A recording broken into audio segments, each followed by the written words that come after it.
حضور سید امین القادری صاحب قبلہ تشریف فرما ہیں، حضرت نے ابھی سنگ بنیاد رکھا ہے، تو حضرت سے جاننا چاہیں گے حضور آپ اس علیمی نسواں کے بارے میں کچھ ارشاد فرمائیں۔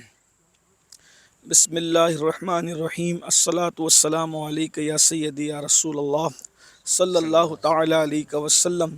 جہاں روشن است از جمال محمد، ظلم زندہ شد از وصال محمد۔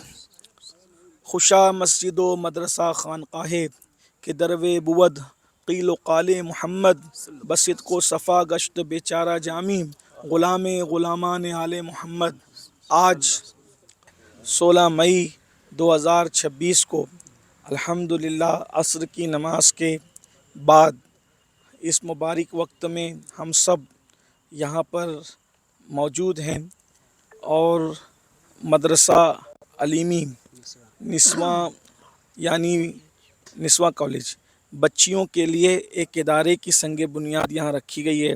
حضرت علامہ مظہر حسین علیمی صاحب، حضرت مولانا صدام علیمی صاحب اور بھی یہاں کے مقامی حضرت فاروقی صاحب، علماء کرام موجود ہیں۔ میں سب کے نام سے واقف نہیں ہوں، لیکن یہ سارے اللہ والے یہاں پر موجود ہیں۔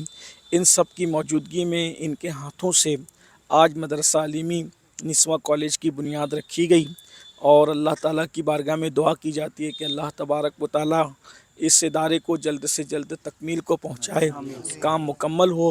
اس لیے کہ ہمارے یہاں جیسے لڑکوں کی تعلیم لازمی اور ضروری ہے، ویسے لڑکیوں کی بچیوں کی تعلیم بھی ضروری ہے، بلکہ ایک منزل ایسی آتی ہے کہ لڑکوں سے زیادہ لڑکیوں کی تعلیم بہت اہم ہو جاتی ہے۔ کسی مفکر نے کہا تھا، مرد نے پڑھا فرد نے پڑھا، عورت نے پڑھا پورے معاشرے نے پڑھا۔ ایک صوفی مفکر کہتے ہیں کہ جب باپ پڑھا لکھا ہوتا ہے تو دین خاندان تک رہتا ہے، اور جب ماں پڑھی لکھی ہوتی ہے تو دین نسلوں میں منتقل ہوتا ہے، کیونکہ ماں کی گود بچے کی پہلی درسگاہ ہے۔ تو اس طرح سے لڑکیوں کے اداروں کی بے پناہ ضرورت ہے، اور حضرت علامہ صدام علیمی صاحب اور ان کی ٹیم نے اس ضرورت کو محسوس کیا۔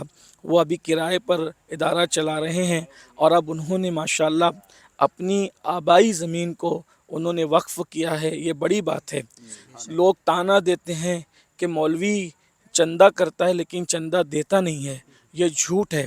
علامہ صدام علیمی صاحب نے عملی طور پر اس کو مکمل طور پر غلط ثابت کیا، اور اس طرح کے بے شمار علماء ہیں جنہوں نے اپنی خود کی زمین وقف کی، اور انہوں نے بھی اپنی آبائی زمین وقف کی ہے۔ ہم دعا کرتے ہیں کہ اللہ تبارک و تعالیٰ یہ کام جلد سے جلد مکمل فرمائے۔ آج جو ہم جاگتی آنکھوں سے یہ خواب دیکھ رہے ہیں، اللہ اسے جاگتی آنکھوں کے ساتھ ہی شرمندہ تعبیر فرمائے۔ حضور سید صاحب قبلہ آپ کا بہت شکریہ۔ ناظرین اکرام، جیسا کہ آپ نے دیکھا کہ حضور سید صاحب قبلہ نے ابھی علیمی نسواں کا سنگ بنیاد رکھا، اور یہ علماء کرام کی ٹیم ہے جو بالکل ڈومریا گنج سے 9 کلومیٹر کی دوری پر رگڑ گنج جو ہے ایک چوراہا ہے، اسی چوراہے کے قریب حضرت مولانا صدام حسین علیمی صاحب اور ان کی پوری ٹیم کی جانب سے مولانا مظہر حسین علیمی صاحب، یہ پوری ٹیم ہے، اور حضور سید صاحب قبلہ ہیں۔ ابھی آپ نے دیکھا وہ منظر بھی، جب حضور سید صاحب قبلہ اور پوری ٹیم نے مل کر کے سنگ بنیاد رکھا ہے، تو امید ہے جس طریقے سے حضور سید صاحب قبلہ نے دعا دی ہے، انشاءاللہ العزیز جلد ہی یہ پائے تکمیل تک پہنچے گا۔